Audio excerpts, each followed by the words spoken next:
Hi, it's Angela from North Carolina, and today I'm going to make one of my favorite pies ever, an impossible pie. I first discovered these years ago when I needed to make a pie and I didn't have a pie crust. The reason they're called impossible pies is because they make their own pie crust.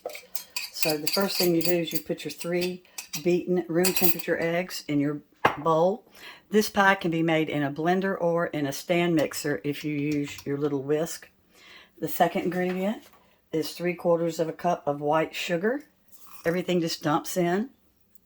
Then I'm going in with an 1/8 teaspoon of salt. I'll have ingredients written in the description. 4 tablespoons of unsweetened cocoa powder. This is such a wonderful pie. They've been around for 100 years. Then we've got 2 teaspoons of vanilla. I use Watkins. And then I'm going to put in 1/2 cup of coconut. You, of course, could leave that out if you're allergic. Coconut's kind of optional. But really, no, this pie actually needs the coconut. It helps get the right consistency. There are other pies out there without it. Then I've got homemade Bisquick I made. I've got 1/2 cup of homemade Bisquick. And then I'm going to put in 1 1/4 cups of Fairlife milk. Use any kind of milk you want.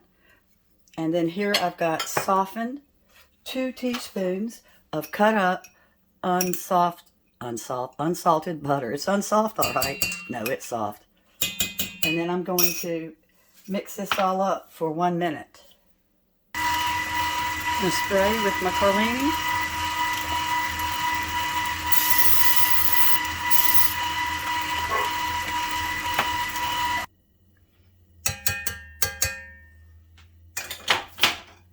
In your mixer, you would do it on medium, but in your blender, you would do it on medium, but in my mixer, I did it on 6, a little bit above medium.